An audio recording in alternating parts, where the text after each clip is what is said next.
और इनकी पहले शादी हुई थी, ये बात भी मुझे नहीं पता थी, बहुत टाइम बाद पता चली, जब तक तो बच्ची वगैरह पेट में रह गई थी। आपको लगता है लव जिहाद है? सर लग ही रहा है लव जिहाद है, पूरे पैसे ले लिए, मेरा धर्म परिवर्तन कर लिया, इनके कहने से मैंने नमाज स्टार्ट कर दी, रोजे रखने तो तलाक की डिमांड करने लग गए। क्या कहा कि आप के जो 14-15 लाख जो देने ना, आप तलाक दोगे तो ही पैसे देंगे, नहीं तो अदरवाइज आपको पैसे नहीं। आपने तो प्यार किया था, फिर तलाक तक कैसे पहुंच गई?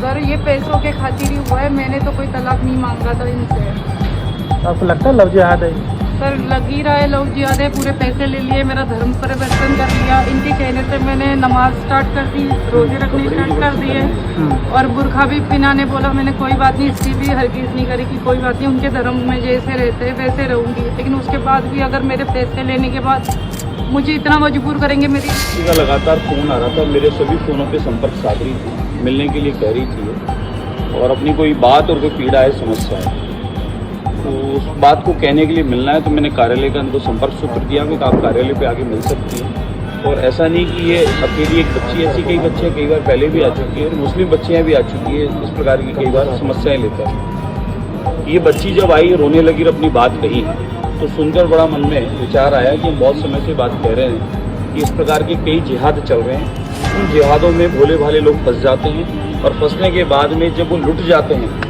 तो उन्हें एहसास होता है, या फिर वो बोरी में कटे हुए मिलते हैं, या फ्रिज में कटे हुए पाए जाते हैं, या वो किसी रोड किनारे मरे हुए मिलते हैं। डेंगू का इलाज चल रहा है, मेरे पास सारे रिपोर्ट पड़े, कल तक की रिपोर्ट सारे पड़े, उसमें भी कोई खर्चा नहीं देते, और इनकी पहले शादी हुई थी, ये बात भी मुझे नहीं पता थी, बहुत टाइम बाद पता चली, जब तक तो बच्ची वगैरह पेट में रह गई थी। क्या आपको अलग से रखा हुआ था कहीं मुंबई में, या क्या था? नहीं, यहाँ पर वैस कॉलोनी में मैंने खुद लिया है सर, इन्होंने तो मुझे रेंट पे रखा था, तो वहाँ रेंट भी नहीं भरते थे, तो वहाँ से हमें निकाल दिया था। मुंबई से? नहीं, यहाँ पर रामनगर में एक रेंट पे फ्लैट था, तो रातों रात उन्होंने भी खाली करवा दिया, ये बोल के कि तेरा पति रेंट ही नहीं देता वक्त से। फिर वो वहाँ से पैसे लाए थे, वो यहाँ पर सौदा करके घर ले दिया। अब पता नहीं उस बात को लेके तलाक पे आ गए। क्यों देना चाहता तलाक, कोई वजह? सर ये बोल रहे कि पेमेंट मांग रही है तू जो दिया हुआ जिम में, और ये मैं मेरे पास नहीं रखने वाली हूँ, वैसे भी जो सामने पार्टी ना उनको देना था, ये बात पता है उनको। आप जो ऑनर है ना उनसे भी बात करवा सकती, उनको तो सारी चीजें पता है। ये इस प्रकार के कई जिहाद चल रहे हैं, जिहादों में एक प्रकार का जिहाद है। इसकी बात जो समझी और जिसने कहा है, लिखित में दिया है, इसने कहा मुझे मदद चाहिए, मैं काफ़ी समय से मदद मांग रही हूँ, मेरी मदद हो नहीं पाई। विषय क्या है बहन? मतलब विषय ये है कि मैं भी डेंगू है, बुखार है, मेरे 2.5 साल की बच्ची है, उसको भी बीमारी है।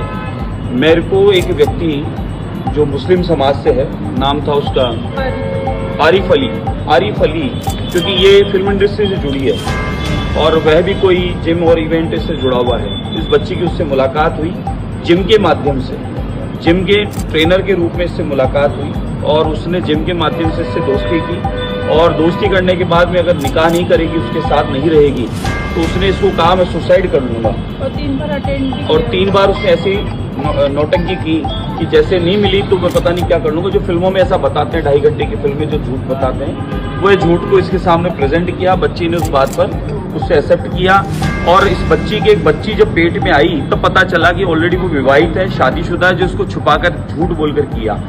उसके बाद मुंबई में इसकी प्रॉपर्टी थी 1 करोड़ की, इसको आनंद फानन में प्रॉपर्टी 1 करोड़ की 30 लाख में बिकवाई। वह प्रॉपर्टी बिकवा के जयपुर लाया, जयपुर में इस किराए के मकान में रखा, किराया दिया नहीं, तो अंत में बच्ची परेशान होकर और उसको छोड़कर दूसरी जगह रहने लगी। बच्ची का सारा पैसा ले लिया, उस पैसे से जिम खोल लिया, बिजनेस कर लिया। इसने बताया कि वो और उसके भाई ने इसको मारपीट भी की। क्या नाम उनका? आरिफ अली। एक बार पैसे मांगने पे हाथ उठाने की कोशिश, हाथ उठा नहीं आए हुए, मम्मी पापा यही आए हुए, बच्ची अभी उन्हीं के पास है। पुलिस से बात हुई आपकी, क्या कहा? नहीं, अभी तो उनसे बात हुई है, तो वो अभी जस्ट पहुंचे ही हम, अभी वो कार्रवाई करेंगे जैसा भी रहेगा। ठीक। आपका धर्म परिवर्तन कब हुआ था, कितने साल हो गए? 3 साल, 2021 में हुआ था।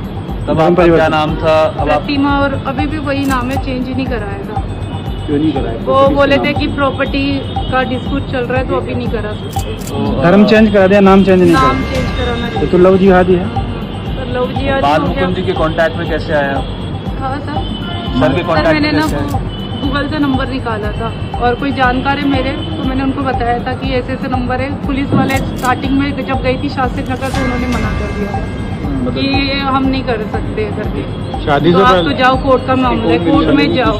शादी से पहले आप जानते थे क्या तो उनके? किसी जानकार ने बोला था कि कोई विधायक है तो उनके पास जाओ, हो सकता है आपकी सुनवाई हो जाए। मारपीट की इसके साथ में, और आज ये बच्ची की स्थिति है कि इसके पास में अकाउंट में सिर्फ 500 रुपए हैं, अपना गहना जेवर सब बेच चुकी है, सारा पैसा प्रॉपर्टी वो ले चुका है, और अब बच्ची इससे मांगती है तो पहले बात तो मिलने आता नहीं है, और आता है वो इससे या फोन पे बात होती तो इसको ये कह रहा है कि पहले तुम मुझे तलाक के पेपर साइन कर तो मैं तुझे पैसा दूंगा। क्या गारंटी है तलाक के पेपर पे साइन भी कर देगी और वो इसको पैसा दे देगा? पहले ठगी गई है, इतनी बार लगातार ठगी हो रही है, इस पर प्रेशर दिया, बुर्का पहनेगी, तेरे को नमाज पढ़नी पड़ेगी, पूजा प्रार्थना नहीं करने दूंगा। एकमात्र इसके निशान बचा है, वो दिखाना, एक निशान बचा है सिर्फ ये ओम का, बाकी सारे निशान मिटा दिया गया है, खान पान बदल दिया गया है, कपड़े पहनावा बदल दिया गया है। यानी प्यार के उस चक्कर में, उस जाल में, उस जिहाद में इतना फंसाया कि मजबूरी में वो जो कह रहा वो ये कर रही है, और आज भी करने को तैयार है। सारा पैसा भी ले लिया, मिलने भी नहीं आ रहा। डेंगू की